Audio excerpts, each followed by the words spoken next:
point that you believe these religions are not right? To be honest, I had one condition. The book that it claims is from God should not be contradictory. There should not be errors. It has to be preserved. It has to prove itself.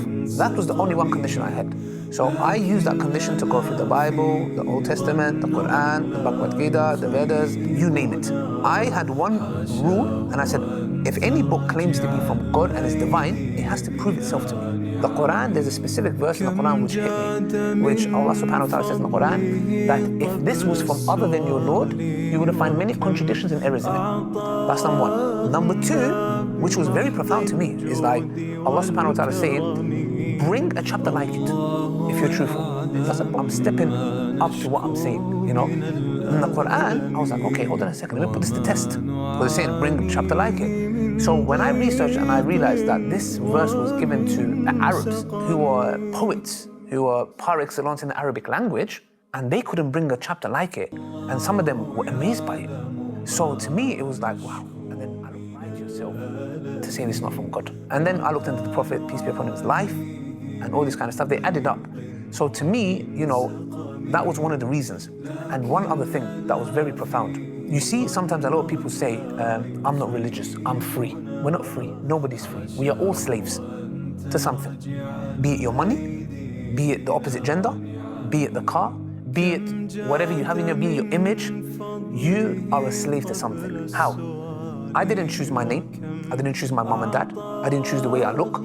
There's a lot of things I didn't choose. How can I be free? Then I realized to myself that before Islam, I used to go clubbing, yeah? And when I used to go to this clubbing, I used to wear a jumper, a black jumper, yeah? And I believed I looked very handsome in this. But this jumper would make me feel very uncomfortable. I would itch. You know, this material, it's a very itchy material. But I would still wear it. Why? Because I look good in it. Now, the question I ask myself is this. This jumper is my master. It's my master because I wear it knowing I'm uncomfortable and I hate it, but I look good in it. I said, I'm the biggest slave because this is my master. This jumper is my master. Just as girls who wear high heels and their feet is bleeding, why do they wear it? Because I look good in it. That's your master. Money that I would work for, that was my second master. The opposite gender, girls, that was my third master.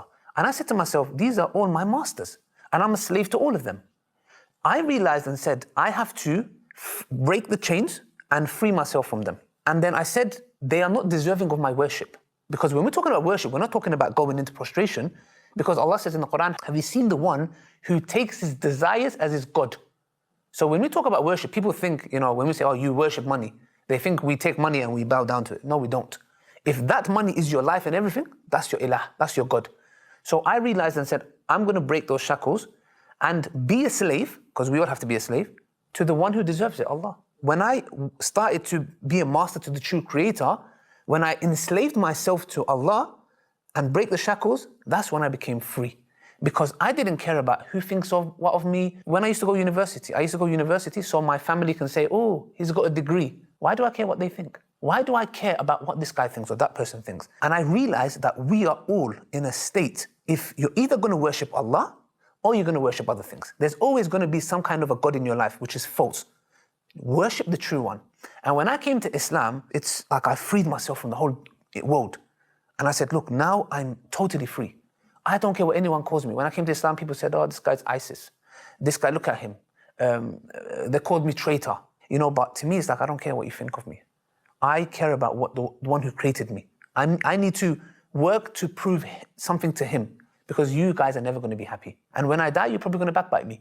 So what benefit? So that's when I realized with a lot of factors, looking into the Islam, watching debates, people dying, realization of this dunya, etc. There was many elements that caused me to come to Islam. You say your family is not close to Islam. So how did your family react when you embraced Islam?